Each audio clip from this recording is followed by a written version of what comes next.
আসসালামু আলাইকুম। কেমন আছেন সবাই? আজকের ভিডিওতে আমি গতকাল যে পড়াগুলো পড়ছিলাম, আমার সেই পড়ার ভিডিওটা আপনাদের সাথে শেয়ার করব। তো আমি এখানে সবার ১ম এ পড়ার জন্য রুটিন তৈরি করে নিচ্ছি। আজকে আমি পড়ব বাংলা সাহিত্য অংশ থেকে প্রাচীন যুগ এবং মধ্যযুগ যে চ্যাপ্টারটা আছে আমি এটা আজকে রিভিশন নিব। আর ইংলিশ গ্রামাটিক্যাল অপশন থেকে পড়ব পার্টস অফ স্পিচ এবং নাউন এর আগের আমি যে সপ্তাহ পড়ছিলাম সেটা আজকে রিভিশন নিব।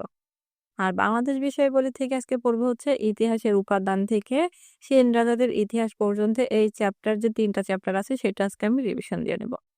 আর পড়বো বিসিএস থেকে আমি ক্ষুদ্রতম বিসিএস আর ম্যাথ থেকে আমি মৌলিক সংখ্যার যে ম্যাথ আছে সেখান থেকে আমি ম্যাথ করব। তো এখন রুটিন করা হয়ে গেছে। এখন আমি রুটিন অনুযায়ী করতে বসবো। তো এখন বাজে সকাল ৭টা। এখন আমি পড়তে বসবো সবার ১ম এ বিসিএস। আর আজকে পড়বো আমি ক্ষুদ্রতম বিসিএস। তো বিসিএস এর যে ম্যাথ গুলা আছে, তারপর যে বিশ্লেষণগুলা আছে সেগুলো আমি পড়ে ম্যাথগুলো আমি রাতের জন্য রেখে দিয়েছিলাম। আর আমি ম্যাথ সকালে আজকে করি নাই। তো বিসিএস এর যে প্রশ্নগুলো আছে অর্থাৎ যে প্রশ্ন আছে সেগুলো পড়ে আর নিচে যে ব্যাখ্যা সহ যে প্রশ্নগুলো থাকে সেগুলো পড়তে প্রায় আমার ৪৫ মিনিট মতো সময় লাগছিল। এরপর ৮:৩০ দিকে আমি আবারও পড়তে বসছিলাম। আর এই সময় আমি পড়ছি হচ্ছে আন্তর্জাতিক বিষয়াবলী। আজকে আন্তর্জাতিক বিষয়াবলী থেকে আমি আজকে পড়ব যে মহাদেশ আছে ৭ টা যে মহাদেশ আছে সেই মহাদেশগুলো এর আগে আমি পড়ছিলাম। তো আজকে এর যে এমসিকিউ গুলা আছে অর্থাৎ কোন ইয়ারে কোনগুলা আছে, বিসিএস এ কোনগুলা আছে সেই এমসিকিউ গুলো আজকে আমি পড়ে নেব। তো এখানে এমসিকিউ গুলো খুব বেশি নাই। জাস্ট এখানে ১৯৬ টা এমসিকিউ আছে। আমি সেগুলো আজকে পড়ে নেব। মহাদেশ ভিত্তিক যেসব দেশগুলো আছে এই দেশগুলার যে রাজধানীর নাম, মুদ্রার নাম যেগুলো আছে এগুলা কিন্তু বিশেষ করে শিক্ষক নিবন্ধন পরীক্ষায় পিলিতে কিন্তু এখান থেকে প্রশ্ন আসেই। কারণ প্রত্যেক ইয়ারে রাজধানী আর মুদ্রার নাম দিয়ে এখান থেকে ৩ টা মোট প্রশ্ন আসে। আম তো আমি এখানে আজকে যে এমসিকিউ গুলা ছিল সেগুলো পড়ে আর এর যে আয়তন ছিল, তারপর রাজধানী মুদ্রার নাম ছিল এগুলো আমি আমার খাতায় লিখে নিয়েছিলাম। তো এগুলো কমপ্লিট করতে আমার সময় লাগছিল প্রায় ১ ঘন্টার মতো। তো এই টপিকসটা পড়তে আমার বেলা ১১টা বেজে গেছিল। এরপরে আমি সারাদিন পড়ি না। আবারও পড়তে বসছিলাম আমি সন্ধ্যা ৭টার সময়।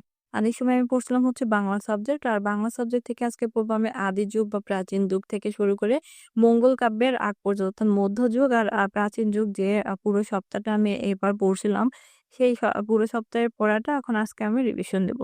তো এখানে রিভিশন দেওয়ার একটাই কারণ হচ্ছে কারণ ১ সপ্তাহ পড়ার পরে পরবর্তীতে আবার যখন অন্য টপিকস এ যাই তখন কিন্তু আমরা এটা ভুলে যাই।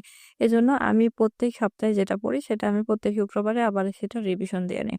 তো মঙ্গল কাব্যর তারপরে আদি যুগ চর্যাপদ যেগুলো আছে সেগুলো আমি দেখছিলাম যে কোনগুলো আমার ভুল যাচ্ছে, কোনটা মনে আছে। তো যেটা ভুল আছে সেটা আমি এভাবে মার্ক করে রেখে দিয়েছিলাম। তো এই টপিকসটা পড়তে আমার সময় লাগছিল প্রায় ১ ঘন্টার মতো। তারপর আমি ৮:৩০ দিকে আবারও পড়তে বসছিলাম। আর এই সময় পড়ছি আমি ইংলিশ সাবজেক্ট। ইংলিশ সাবজেক্টটাও আজকে আমি রিভিশন দিব। ইংলিশ সাবজেক্ট এই যে পুরো সপ্তাহে আমি পড়ছিলাম হচ্ছে পার্টস অফ স্পিচ এর যে ক্লাসিফিকেশন আছে, তারপর এই যে এমসিকিউ গুলা যেটা আছে, তারপর নাউনের ক্লাসিফিকেশন, তারপর নাউনের এমসিকিউ যেগুলা পড়ছিলাম সেগুলো আজকে এই পুরো সপ্তাহটা আমি রিভিশন দিয়ে নেব।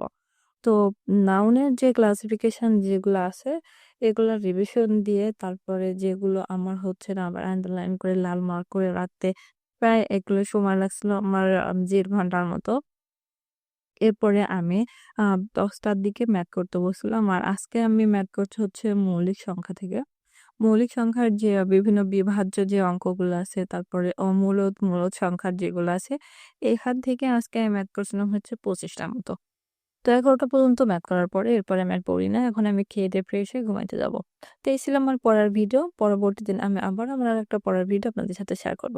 তাও কোন আপু ভাইয়ার যদি আমার পড়ার ভিডিওগুলো ভালো লেগে থাকে তাহলে অবশ্যই আমার চ্যানেলটা সাবস্ক্রাইব করে সাথেই থাকবেন।